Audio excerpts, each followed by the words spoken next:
Ibu Bapak, saudara dan saudari yang terkasih di dalam Yesus Kristus. Selamat pagi. Semoga kita semua sehat. Saya serasa libur 1 minggu.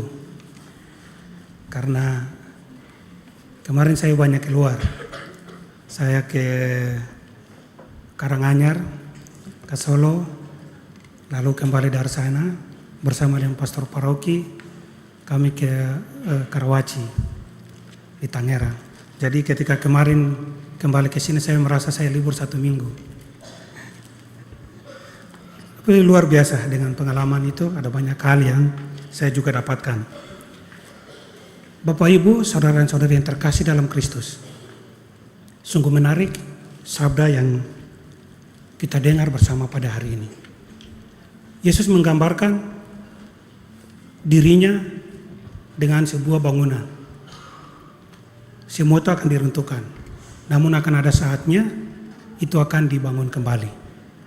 Ketika para murid bertanya, itu kapan? Yesus tidak menjawab, kapan akan terjadi. Tetapi Yesus memberi sebuah pesan, jikalau kamu bertahan, kamu akan memperoleh hidup.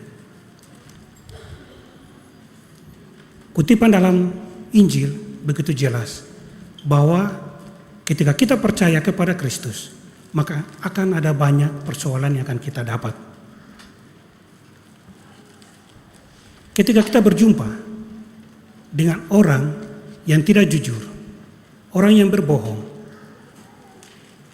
akan berusaha untuk menutup jalan orang yang benar.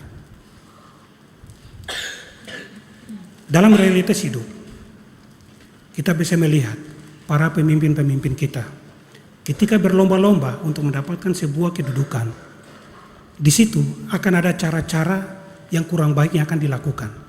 Ketika orang yang baik ini datang, orang yang kurang baik ini akan berusaha menutup jalan.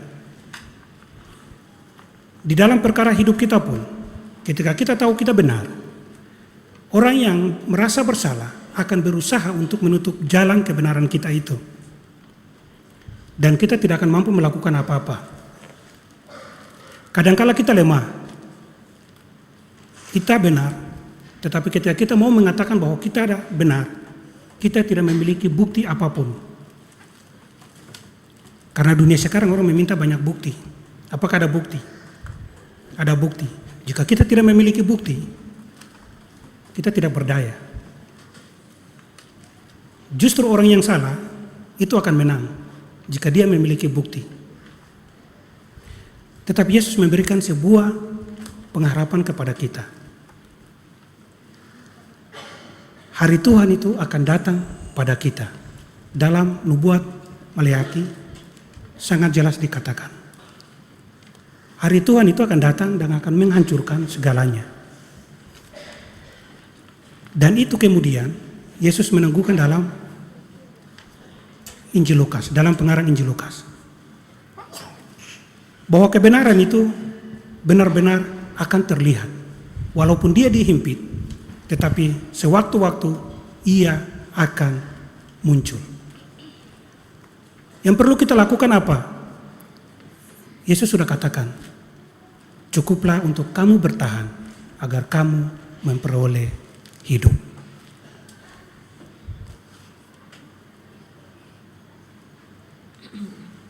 Seringkali kita menyerah.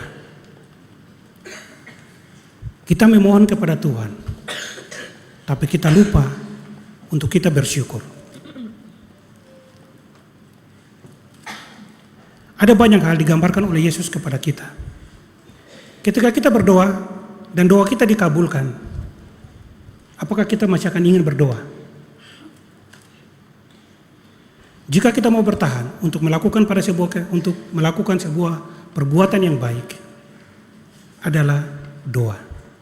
Doa menjadi kekuatan kita agar kita tetap bertahan pada kebenaran. Di dalam kelompok yang kecil, kita bisa saling menjatuhkan. Namun jika kita tetap berpegang teguh pada Kristus, Yesus sendiri yang akan membela kita. Entah kapan Yesus tidak menjanjikan, tetapi Yesus katakan kepada kita bahwa Ia akan tetap membela kita asal kita tetap bertahan.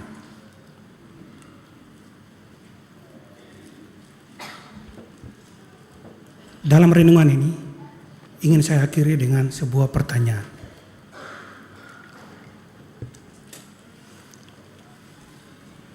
Ketika palu, seorang tukang kayu, ketika memukul paku, menancapkannya di sebuah kayu, antara palu, paku, dan kayu, mana yang lebih sakit? Palu, paku, dan kayu. Mana yang lebih sakit? Ya? Kayu. Tengah kayu, di sini saya dengar paku. Sepakat dulu. Mana yang lebih sakit? Palu, paku, atau kayu? Kayu. Kayu karena memang dia ditancap dengan paku. Jawabannya salah.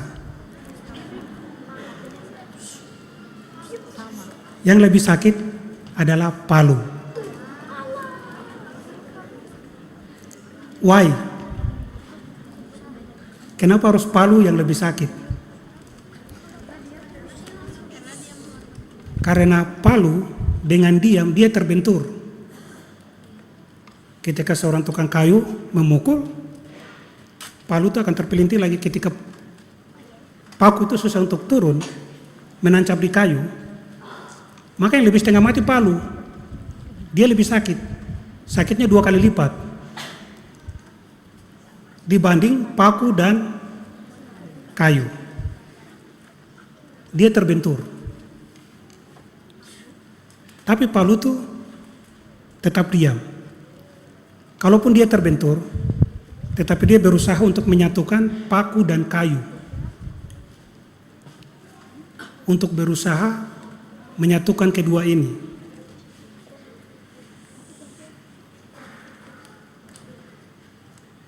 Palu yang begitu diam memiliki peran sehingga bisa berdiri sebuah rumah yang kokoh. Dia berusaha untuk menyatukan keduanya agar rumah ini tetap berdiri kokoh. Dalam hidup, kadang ada orang yang diam. Ada orang yang diam walaupun dia benar, tetapi dia akan terdiam. Dalam diam itu bukan berarti dia kalah. Tetapi dia berusaha untuk menyatukan beberapa aspek dalam hidup kita agar bersatu. Bisa di dalam keluarga, walaupun diam, dia tersakiti, tetapi dia akan berusaha dengan rasa sakit dan diamnya itu agar dua hal ini bisa bersatu.